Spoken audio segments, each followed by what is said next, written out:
been loud too. Yeah, I think, so just so Dad knows. Can I suggest that if we have something to say, that we sit where David is sitting so that he can hear it? That's a lovely idea. That's a good idea. So, Mike, would you like to open up with your request to do something from our past that Rod would understand? So I came prepared to do a cleansing to create this space, but I've been warned that the smoke detectors are severe. So I'm going to, one of our earliest experiences was the medicine wheel, the directions and the blessings of the directions. And if you'll just bear with me, it's somewhat of a active meditation. It's also a creating of a space.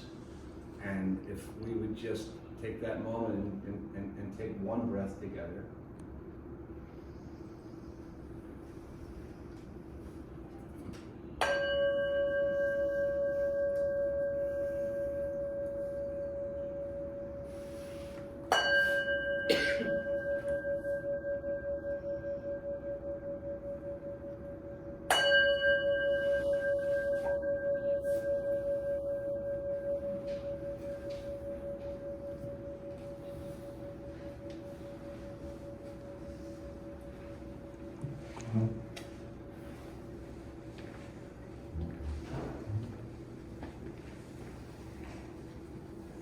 So my first acknowledgement is of the East and what you open for vision, for creativity, the invitation for all of us to go beyond. And so from the East, Rod, I thank you for all that. Aho. Oh. And then to the South, the heart, the warmth, the compassion, all that we've grown together, all that the world around you has. We again touch that prayer and thank you for that. Aho. The West, the letting go, the cycle of our life. Part of what we gather here today is to take all those fruits, the seeds that you've planted and shared and nurtured. We see the West as that part of life where we organize and let go. Aho. And the North, my Lord, what a guy, what a determination, badass, North, and how you've given so many of us the courage to be. Aho. Father Sky, the great mystery, I call upon you to bless my brother, my teacher, my friend. Uh-oh. The Mother Earth, all that has supported and brought us here. The land that we've traveled, what we've done in Canada, what we've done in so many other places. May she continue to support us and accept us this way. Love you. Thank you, Mike. So, true to form, yesterday Rod was directing how we'd like this to go to me, and he said, make sure the first few people who go set the right tone. Model. You gotta pick the right people to model. And I said, okay. Let me talk about that. I think we're all going to do a pretty good job of modeling this here. But let me tell you what I have think modeling for you. I think it would be important that everybody take their time and go really slowly so that you can hear this. I think it'd be really important that people speak from their heart so that they can really hear it. I think it's important that people talk about the impact that you've had on them in their life. That would be really important modeling. And I think it would be really important, as is true for everybody here in every second we are on this planet, that we talk to you as if this might be the last thing we ever say to you. Excuse me.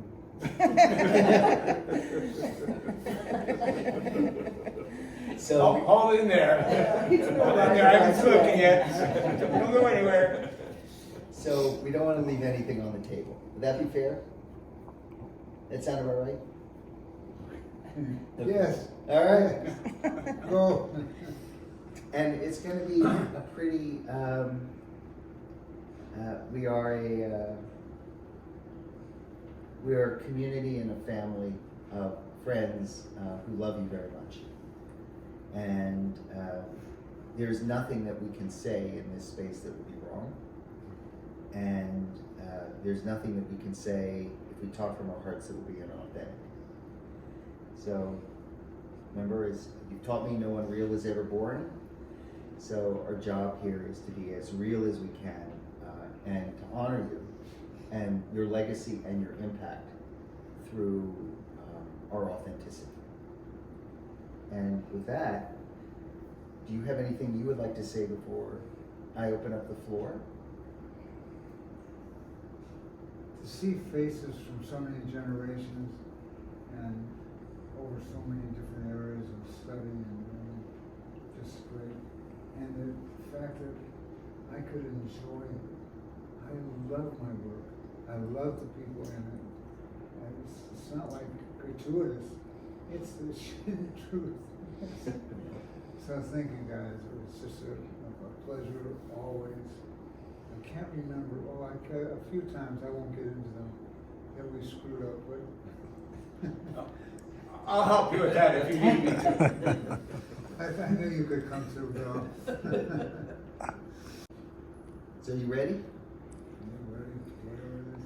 I'm going to leave, I think it's a great suggestion. We'll have the person sit here next to you so that they can talk to you directly and we can be witness to that and see what that, be part of that experience. And we'll just take it a person at a time. So I'm going to open up the floor. Who would like to go first? And just switch seats with me. Thank you. So I can hear you too if you say you to me.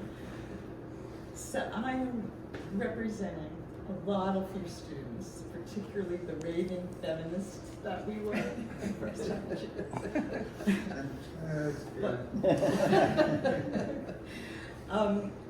I remember a meeting that I was at PEP. It was a student-faculty meeting, which we often had, and you announced that you were leaving Temple. And everybody was very upset. They couldn't believe that our star was leaving Temple. You were the main person, right? The central person. And we tried to convince you, don't leave, it's not good for you. We meant it wasn't good for us. But then I remember Vitas, and I won't imitate his accent, but Vitas said, we have to let him go. We have to wish him well. He would do that for us. And he would tell us if something was calling on our path, he would say to us, rise to the challenge and take a risk. And that's one reason why hundreds of students thought you were the best teacher. Not just one of the best. Many thought you were the best teacher they ever had. And we've been in academia for a long time. So it was also because no one ever dozed off in your class. You were charismatic. You were a really charismatic professor. And it wasn't passive. You know, you taught us theory, you taught us competencies, but you made us live it. And you invited, sometimes you pushed us to participate in ways that we weren't so comfortable, but we learned more from it. And we knew that you could somehow know that we could do what we didn't think we could do. And I'm talking about myself too, because I always had trouble talking in groups before I came to Temple. So I was shy. But for a long time, I felt like I gained so much from what you had to teach us, and the excitement of the program, and the fact that we loved the program. I mean, it's unusual. It was such an unusual situation, and eventually that's why they faulted us, I'm sure. But we played it forward, Rod. You hit a lot of it. We played it forward because we went into really diverse roles. Some of us worked with students, some of us worked with clients. I worked with patients, and that impact on our careers means that you impacted our life. I'm just so grateful that I have a chance to tell you this. All the times I've seen you, I could never say anything like this to you. Emotional. So, I feel that what you created or helped create was such a special thing. And I know that we, the students, are so glad that you took the path that you took, and that somehow we were there at a certain time, and that we had that experience with you. That was also, our paths merged at a certain point. So I think that we feel very grateful, especially even because, you kept closed, because I think it was out of jealousy. You attracted, and the broader PEP attracted bright, creative people who loved what we were learning. We did well in other departments too, just to prove a point. But really, I think that when there's difference, I think people get threatened, and when there's, I think that fact that we loved our program, I think people were threatened. And, because you pushed us to say things and we said all kinds of things actually, and some of them were, sort of angry sometimes, I remember. But the fact that we could say that, anything we felt in your class, made us really understand more of who we were, and we also understood each other. We knew our classmates better, and that was a very special thing. I met lifelong friends in your class, and I'm speaking for them as well. It's one of the reasons this whole thing happened, was that we just were inadvertently talking about you in a casual way. Sandy was there, and we were all saying how much we loved your classes, and what a gift you had as a teacher. And Sandy was a little surprised. Well, Go ahead. Well, I wanted to make sure that you heard what people said. That our friends, it was Nancy Henkin, Jean Haskell, Chrissa Marin, Mary and myself, were women associates. And they were saying all these good things, and I was gonna come tell you, and I thought, no, they should tell you. You should hear it from other people. So that's how this all came about. So then when PEP, unfortunately, when the powers that be closed it, we all felt, so you were very impactful, and I thank you, and I'm so grateful. I'm so grateful to be able to tell you this for the first time after all these years. Thank you, Mary. I need a tissue. Here. Thank you. Perfect modeling. Who would like to go next? I would. Okay. If you would switch, Tori. They take their time, and I can only stay till about 12:30. But Dad, I love you so much. You know that. Yeah, yeah. And I'm blessed with looking like him, so I'm very happy about that. So when I was Her whole life, you look like your dad. Yep, I love it now. So when I was in 4th grade, I was in Miss Lennard's class, and Amma had been Miss Lennard's student, and it was a really tough act to follow. And I remember one day we were going around a circle like this reading, and I was stuttering. I could not read, and I had such shame, and it was really hard. And somehow it went under the, just, anyway. So they sent me to Mr. Massa's class, which was Laura's favorite teacher, and he was wonderful, but it didn't work. I had to write reports, and I wrote a report about ants, and I copied it out of the textbook. They're like, what's this? I didn't know what I was doing. And that summer, Dad said, before you go swimming in the pond, because we were at the farm, he's like, you're gonna sit down and read with me. And he put down his banjo that he was learning, and we sat in the grass on chairs, and the books were like, Donald Duck does this, Donald Duck does that. And I was like, okay, I'll do this. And I learned how to read that summer. I went back to school, it was 5th grade. I had other friends who were also bad, like poor readers, like Melanie Lineweber.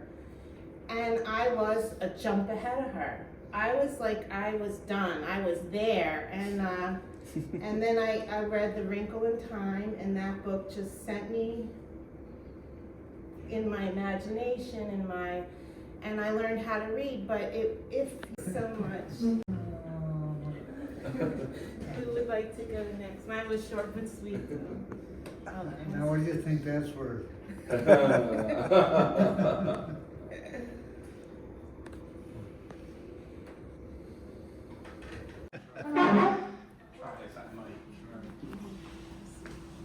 I was thinking about. I never met you. Yes, you did when you were in 4th grade.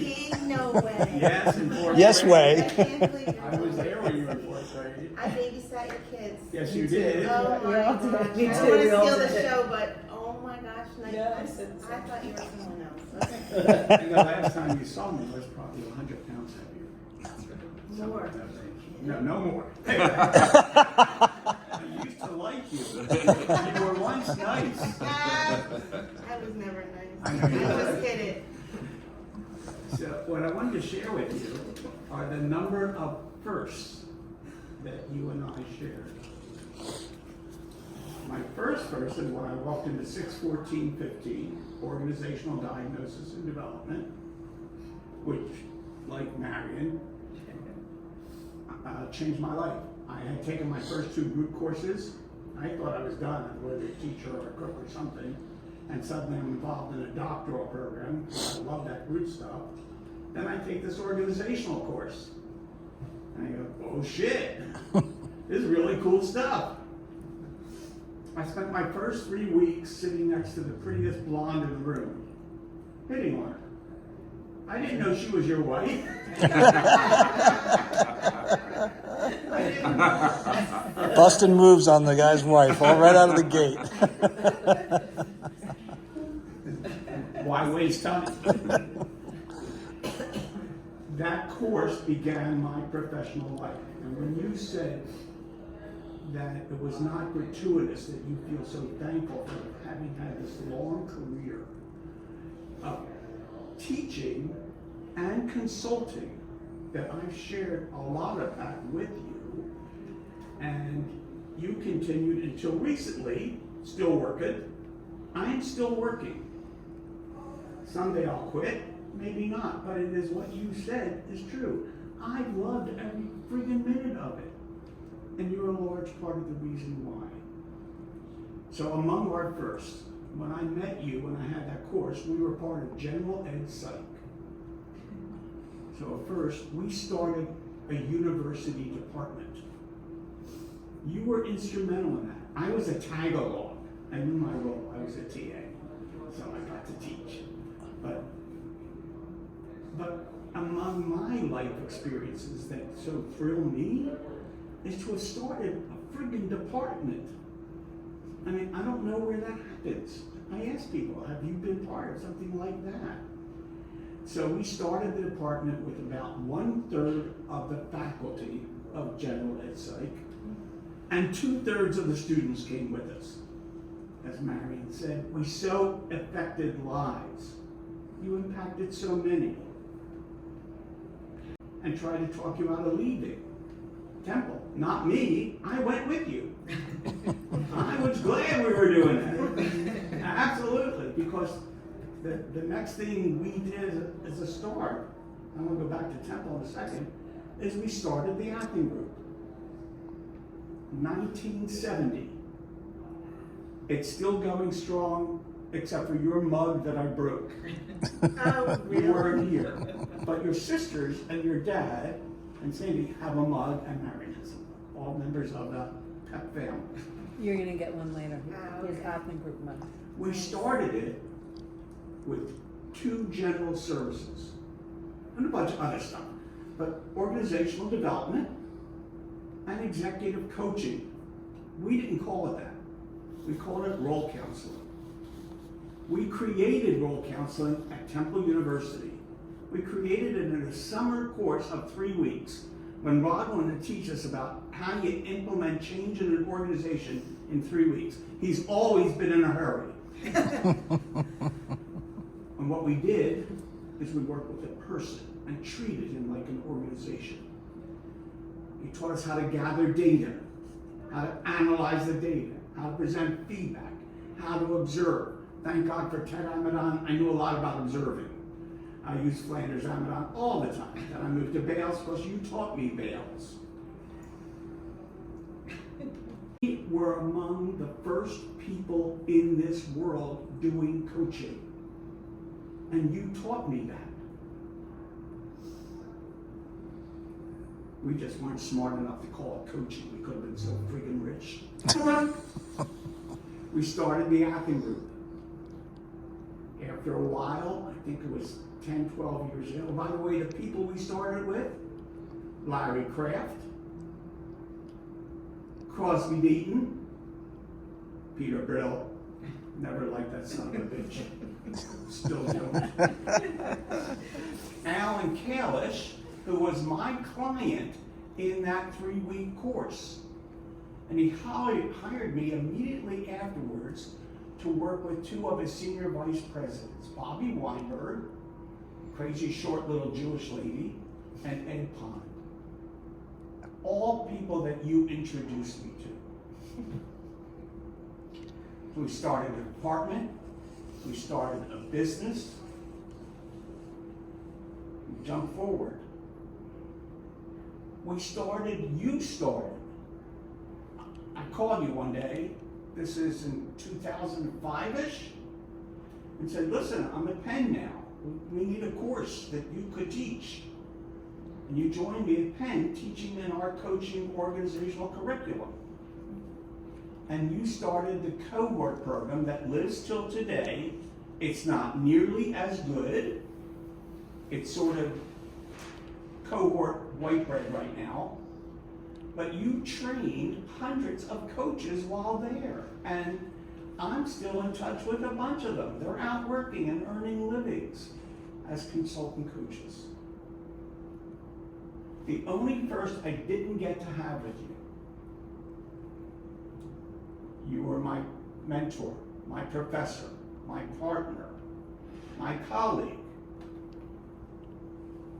But when you were 11 or 12, Amma, my nephew came to visit. David. David. Her first David. They had such a crush on each other. I didn't know about this. Oh! Oh, Bill, you just opened a can of worms here. I understand that, because the one first I never got with you, which you did, he looked at me one day and said, you are my friend. You are my colleague. You are my neighbor. We lived about 7 doors away from each other, right around the corner. But I'll be damned if you're going to be my relative. Part of all that is me. Everything I've done. And I like to think I've been part of you. I love you. You're great. Yeah. Who wants? I'm up. Okay, we'll play musical chairs. Duck, duck, goose, which is it? There you go, I got a chair. And get some coffee. I don't have the deep professional connection with you that most of the people have here, but I have a lovely personal connection, having been the recipient of much of your generosity at your beautiful properties over the years, Christmas, Thanksgivings, and other events. And so that's one thing that I have and appreciate greatly from you. I notice I don't have another thing. I've observed that you get in your daughter's boyfriends' heads. I noticed when they would come around, they were boyfriends, husbands, whatever, you get to them. And I never experienced that. I don't know if I should be glad or what. And somehow I never got up to this tomogamy thing, where I figured you would have kicked my butt pretty good there. But from what I understand, it goes on in those places. But still, I enjoy all, and lately, well, what am I going to say? It's taken a while, but over the years, I've realized what a great person you are, and what the teacher, the guide, and it's all been supported by everyone here. So that is about what I can tell you about our relationship. It has been great, and I love watching football games. But so I never got my ass kicked at mine, but sort of consider it kicked. Okay? Thanks. Can I go? I was just gonna have a sip of orange juice, but I only have a half a page. I'm not gonna speak. I'm going to read. It's only a half a page because I get anxious. Laura never reads anything in these kinds of things. I get anxious speaking. Okay? Only half a page.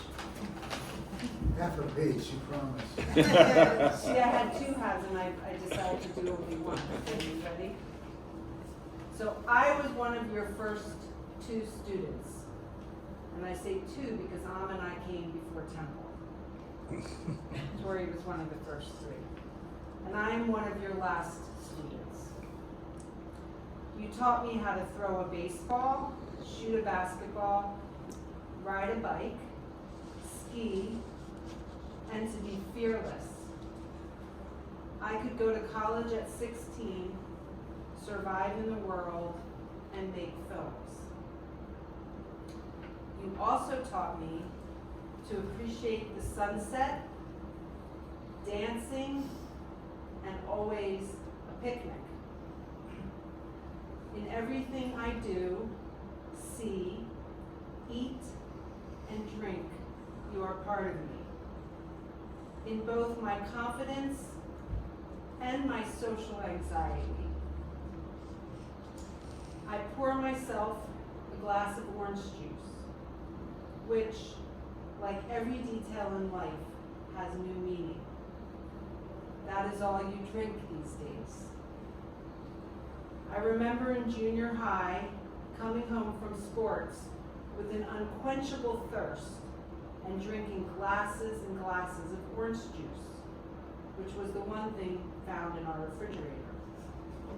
I remember Mom telling me that you had had a kidney infection because you did construction one summer and all you drank was orange juice, implying I should drink more water. But I just wanted orange juice. This detail, as with so many details, every time I think of you, will be with me at whatever age I am in the present. Also a child, a preteen, opening the refrigerator at Fernbrook Avenue and thinking possibly that I should drink more water, but also knowing I am your daughter and that we are connected in our love of orange juice. I go for the orange juice. Oh, that's sweet. You're going to be in everything. Orange juice is an example. I poured myself orange juice the other day and this came out. So imagine all the things that come out.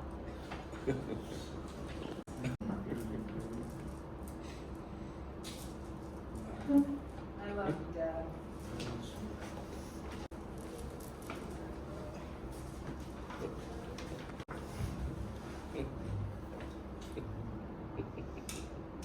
Well,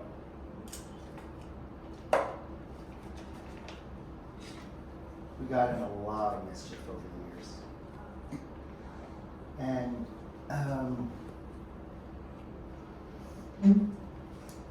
And about 25 years ago, 20 years ago, up in Canada, you said something to me, and you said,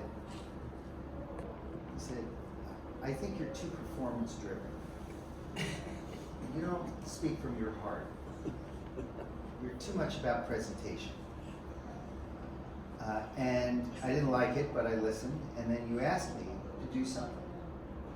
You said, if I should outlive you, you said, come and speak at my funeral, but I don't want you to prepare any notes. I don't want you to read it. I want you to speak from your heart. Fuck, what does that mean? I want you to speak from your heart.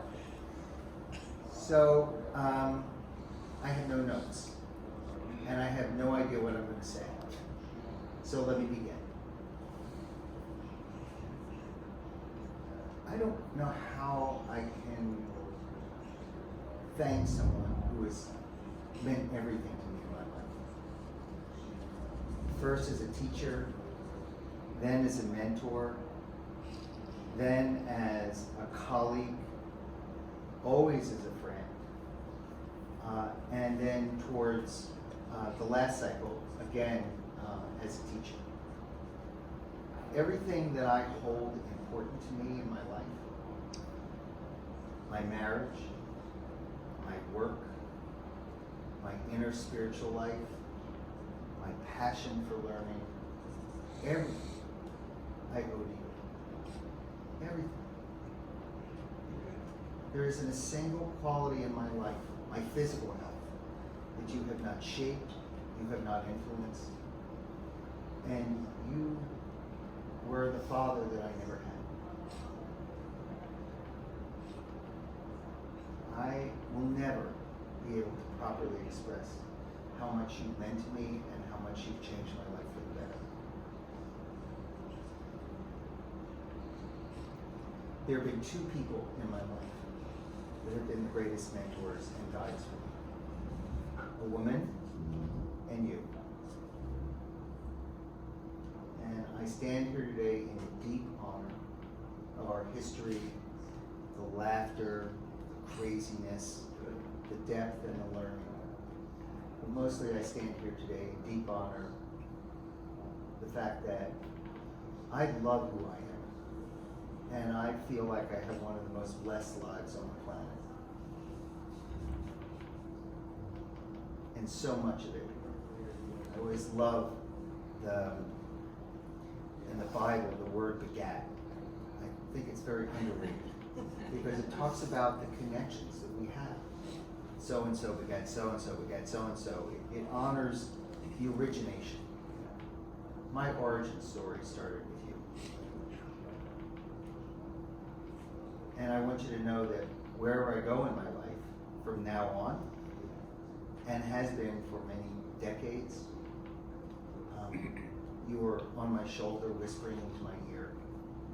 And I carry your guidance and your good work, not just in my work life, which is important, but in my character life, and in the relational life that I have. I have, you know, I started my relationship with my wife 30 years ago up in Canada. And you said to me at the time, you said, first of all, highly inappropriate. Okay, you're not one to take lessons from, but there we go. And then you said, and I'll never forget this, don't fuck this up. And I want you to know that Terry wants you to know, she wants to say thank you because I haven't. And I love you. And wherever you go on your great journey, wherever that's going to be, I want you to know a part of me is going to go with you. And you're not going alone.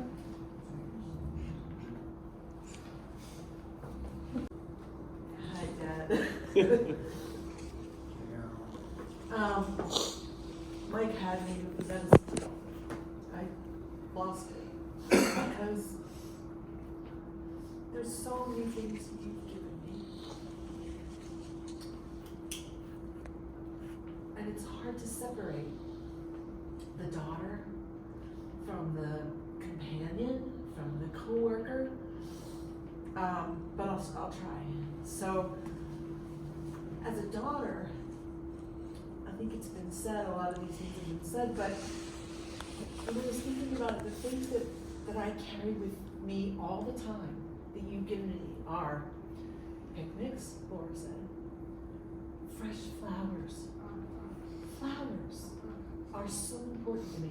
It's such a silly thing, but that's all you. All you. And I don't steal them from people's yards like you used to.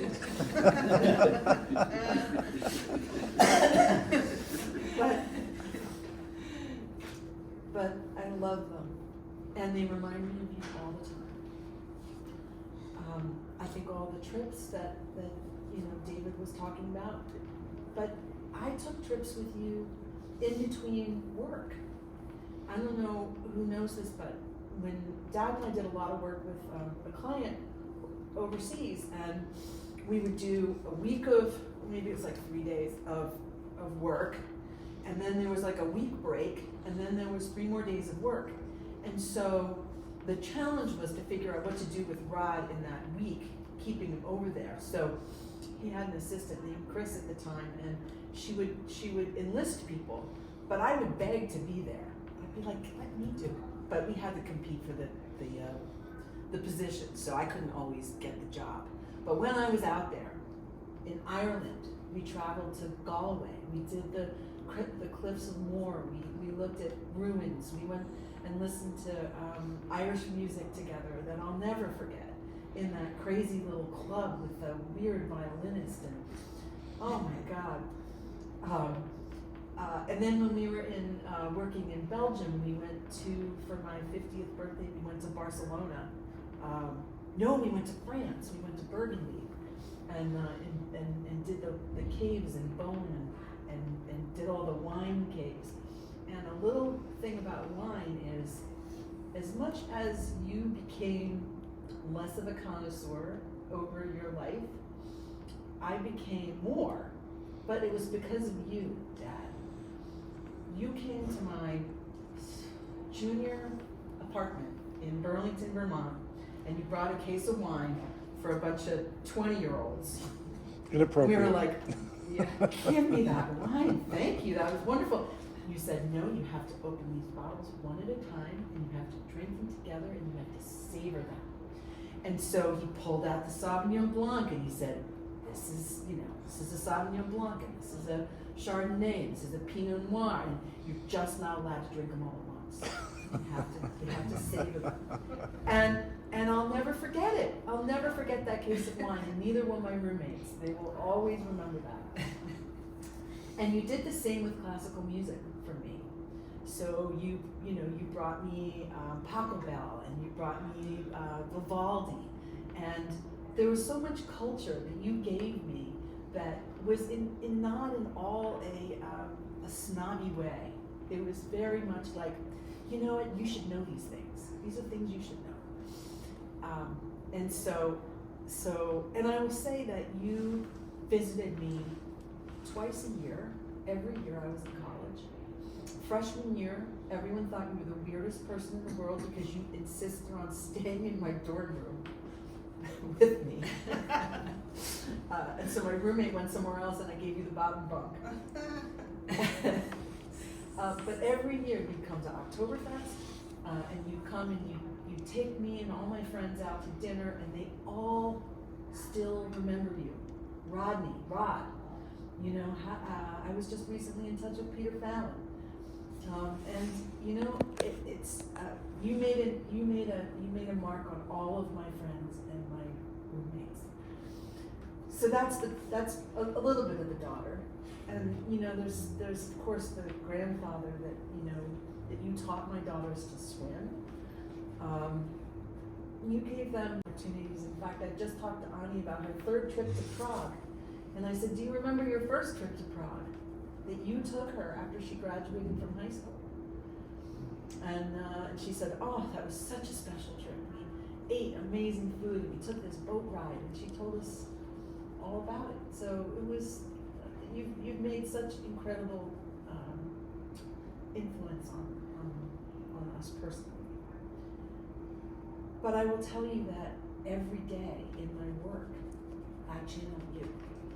I mention you, I talk about you, I say this is my dad's theory, this is, and everything from seduction of the leader to, the leadership wheel, which of course you don't own, but I do give to Native organizations every single time I use it. Thanks to you and your direction. The window shade theory of power and authority, all the time I use that. Negotiating roles and responsibilities, all the time. We talked about conflict yesterday, and it was, you're laughing about it because the origin of conflict, I learned, of course, that design from you, but it's also, you are my origin of conflict, you and Mom. So there's a little bit of a twist there. But so much of what I do and use every day, and because it's at Penn, I get people, random people who will say to me, I had your dad as a professor, and I'm still good friends with Holly, of course you remember, who's gone on to make incredible inroads in the world and is so smart and loves you and also credits you for so much. But I wouldn't have my career, and I remember being in the first leadership was train the trainer for Envision, if you remember that. And you brought together all these very diverse people from your life, and you were training us all. And somebody who will go unnamed because I won't mention her, said, "What right does Anna have to be here? Like, what's she doing here?" And I'm here to tell you that I have every right to be here because you are in my blood, and your language is in my blood. And I will say that I've also been told that when you grow up in a place, when you grow up in a family that uses the language of consulting and organization dynamics and coaching, feedback was, you right? Just give me tissue. Oh, you want tissue? Here. Oh. I'm holding on to them because I've been using them. but it's in my blood, and it will continue to be until I am no longer. And I think it's in your granddaughter's blood, whether they want to know it or not. Yeah. Anyway, I appreciate so much what you've given me, Dad, in my career and my life, and I cherish you.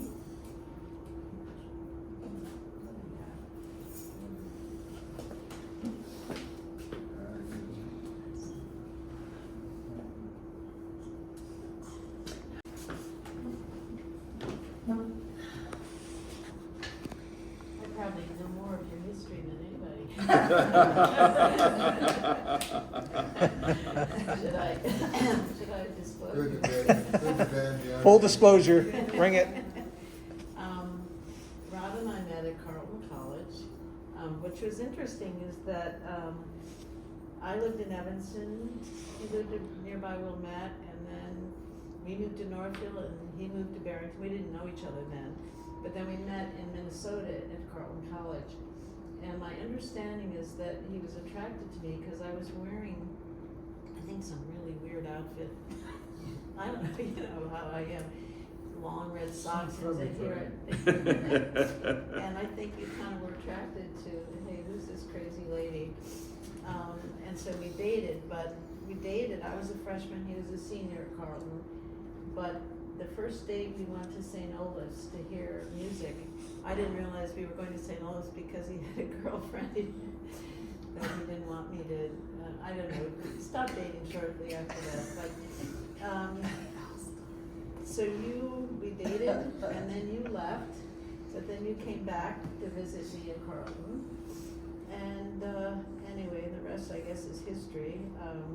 I was off to go to Ireland I had a roommate already, my junior year abroad. I was all excited about it. And Rod talked me into getting married instead. Yeah.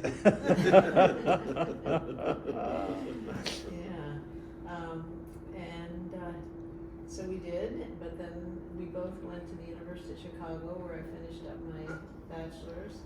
And then we went to England to visit his folks, and that was an important trip too.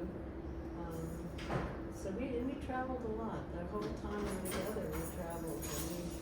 When we were very young and visiting your folks, I remember one story where we took your mom's convertible and drove to Scotland, and you ended up driving the wrong way in a one-way street. That is what I remember about Scotland. Do you remember some of those trips? But then I always wanted to travel, so after I graduated, Rod got his master's, we went to Africa because I really wanted to travel, and he was up for it, and we did. We traveled. We had a good time. Before Alma was born there, you know, one of the stories was we were, I don't know, traveling. We had a little Volkswagen in Ghana, and we would, on vacations, we would go around, and one time we went to a beach, Grand Bassam in Upper Volta. No, that was Upper Volta, that was in Dahomey, I think. And anyway, we had some real adventures. Like one time we went, and there was we had just bought some spears, which I think We still have. and we had just bought them, and we went down, and we were investigating some water, and there were a bunch of baboons that came after us, and I ran for the you know, Spears? the spears, you know. I like to think that I saved Rod's life, but by the water. You were more courageous than I running down there. So we had a lot of adventures. We worked in South Africa, we worked in Mexico, and then I was a student of Rod's, and so I would agree with everybody that Rod was the best teacher. I tell people that. You were a fantastic teacher. And I was getting my master's in reading, whatever you call it, reading specialty. And I decided to take one course in your department. I'm like, hey, you should see what Rod's about. It was so interesting that I switched majors, and that's when I studied and got my master's and got my doctorate there, and I had a couple of Rod's classes, and you were excellent. And Bill was my study partner. We helped each other get through statistics, and we would go to what's now Arcadia. It was Beaver College at that time, and sit in our library and work very hard. But so a lot of my change in my life was thanks to you and your investigation. We went to NTL together. We had a lot of adventures there. So we didn't make it marriage-wise, but we certainly, glad. And I think it was really your invitation to stay friends that we have, maintained that. So, yeah. So, anyway, thank you for being who you are. I thought the opening for me was my chance, but there's nothing I can say to tell you what permission you gave me. I certainly have just been crying through all your stories, because every bit of that is what I live. My son, my students, and there's no way that I could ever put words to what you've given me. I love you, dear.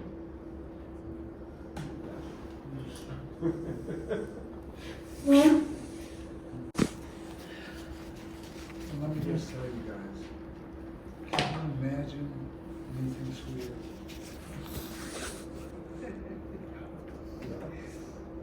Thank you. Anything else you want to say to anyone about this? This reminds me of your tea groups, where, you didn't say much, but you were the central person. Well, I could sit through a tea group for 3 hours without peeing, but I can't do that anymore. Yeah,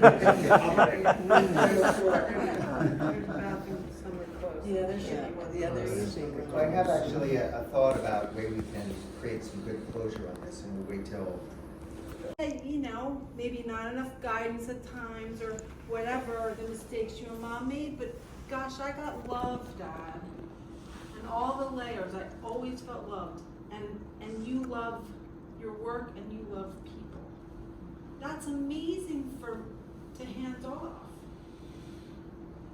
Mine is similar Well, to. I'm just going to pause. I'm sorry. You'll go. That'd be great, John. Okay.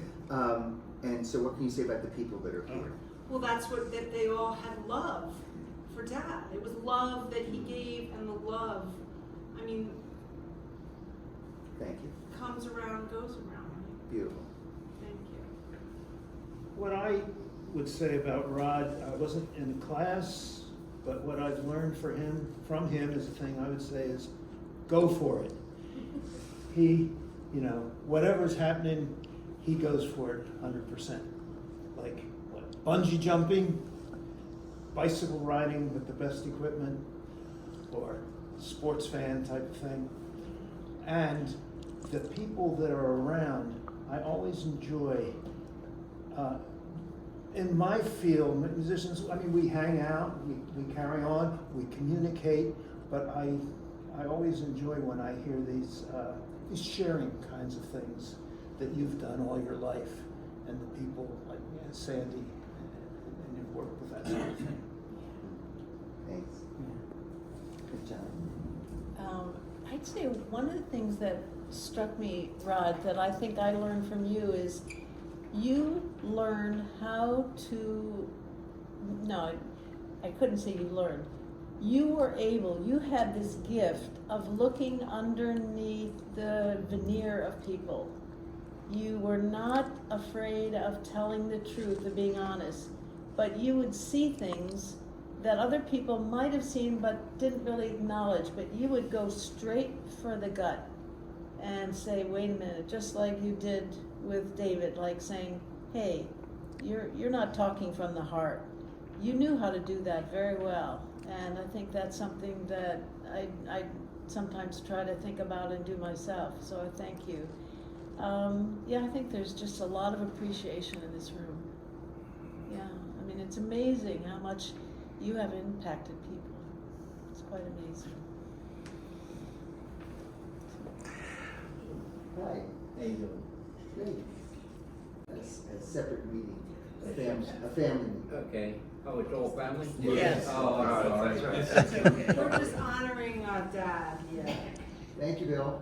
Okay. That was very sweet of you. You did it nicely. He screamed and cursed at everyone. So we finished the diagnosis, and we're sitting in front of his desk, and we give him this tiny little report. pages. It says on page 1, the problem, see page 2. Under that, letter B says the solution, see page 2. Turn to page 2. The problem, it's you. The solution, go away. He was ruining his company. It was not the last time we challenged a leader for even being there. When you talk about bravery and fearlessness, he exhibited it all the time. I tried to emulate it. Another time we were on a sales call. This is the last one. In that sales call, we're sitting there with the person, and he's doing something. And he's saying, oh, go ahead, I'm listening. Rod said, we'll wait till we have your attention. And he goes, no, I'm paying attention. Rod gets up and goes to his desk and leans over it and says, let me know when you're ready and we'll start. That was pure Rod, and it wasn't infrequent. Scared the Jesus out of me all the time. So about this group, so close your eyes for a minute, just for a second. Imagine behind you a person who's had the same kinds of experiences you've had with Rod. And imagine another person and another person and another person behind them. Open your eyes. That's who we are. We're all his loved ones who loved him. We're all his friends, we're his students, we're his admirers. But we are all representatives of a much larger assemblage. A huge assemblage. I know they're all behind me. Okay, so you know what came to mind for me first is what came to mind to me first of kind of a gem that you taught me is it starts with me. Nothing can happen without me doing it first. You know, it's you first. You model. Other people won't do it if you don't do it first. And it just transcends to so many different things. And I really appreciate that. And it goes with, you know, you can't change anybody. You can only change yourself. You know, there's just so many different pieces of it. And I would say about this group exactly what David said in the beginning, and that is everyone here can speak from their heart. Everyone here. And I will thank you for that too, because as painful as it was in Thanksgivings for somebody to come out from the outside into our world and how weird it was, he learned. So that's what I would say about this. Can I go? I'm sorry. Sure, Yeah. of course. Thank you. You know, this child is late to arrive, or first to leave, so I'm really happy to be here and thank Mom for arranging this and everyone for being here. And I was sitting with you about a week or two ago, and we were having this casual conversation, and I started asking you about risk. I forget what the context was, and I was like, how often do you have to risk? And you go to me, every day. I'm like, okay. So I've started journaling, what risk am I doing today? And then you said, you gotta do it every day, and then you said, because at the end of the week, when you look back, if you haven't taken those risks, you're not gonna like yourself. And you're gonna stop believing yourself. And I love that, and that's such a gift. And you know, I have this body you gave me, and Mom gave me, and I have your feet. And I hope that I can live in this world as part of your legacy, as a social worker. And I gotta lead a group tomorrow of women at a drug rehab on Tuesday, and I'm gonna tell them about you, and I'm gonna give the best group I can. And the first with these women who scare the hell out of me, but I'm excited. And I hope to have other risks too, which I won't talk about, but I'm so happy to be here. It's a privilege to be among all of you, and I love you so much, and I hate to leave, but it's part of life, so I'll be the first one. So, I'll give you a kiss. Bye, Tori. Tori, Tori, thank you. Take that risk, girl.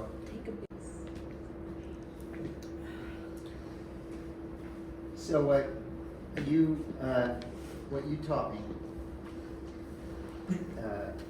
is you taught me two things that were really important. One was to be fearless, totally fearless.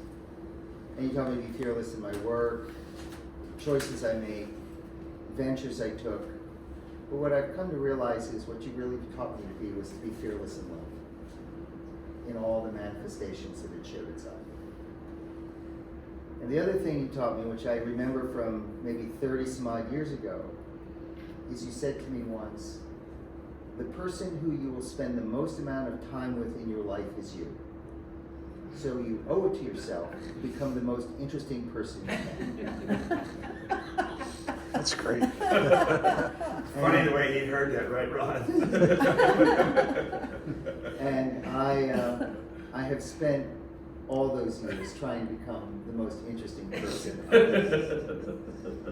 And what I would say about this group this morning is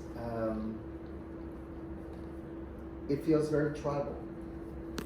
Like that this is my tribe of, and people, some I've only met for the first time, and some I spent years ago, 30, 40 years ago on a retreat. But we all talk the same language. We all speak the same. We all go right to the certain way of being with each other. And what we're speaking Rodney. And that's what I can say. We are a tribe of Rodneys. And that means the world. Means the world. So you saw me. Can you hear him, Dad? Can you hear me? Yeah. What you saw to me, what you said to me was, you're willing to go to the edge. You said, Michael, you go to the edge. Sometimes you're over the edge, but you're willing to go to the edge. And that's been a blessing. I know, buddy. But you saw it in me. Well, we'll go like this. You mean Michael's coming? Because we knew we'd go to the edge some goddamn way. Yeah, it's been a blessing and a challenge and maybe a curse. But the group, being included in this group, because one of my whispers is, you just don't fit in. And no matter where I've gone, it's always been a problem with fitting in. But around here, I fit in. And that's because you said, go to the edge. So that's what the blessing today, and what I take forward is that belonging. Thank you all. Yeah. So, I have this mixed thing. I have to say that initially you intimidated me. And that intimidation that I felt was like a big learning for me, because what you were telling me is I should be myself and I shouldn't be intimidated. So it was really important, but there was actually something much more important for me, Rod, which is that I came to PEP 6 years after my husband died. And only love of my life was my daughter at the time, and I didn't really think anything else mattered at all. And you showed me that work mattered, and I love my work. I'm still working. And so, you couldn't have given me more in my life, and I thank you, and I think what we all share here is gratitude. And I have another mentor, right, sitting next to me here. I'll miss you too. With Bill. She was my GA. Oh, really? Assistant, oh, yeah. Yeah. She co-taught, her first year in the department, co-taught 512 with me. Wow.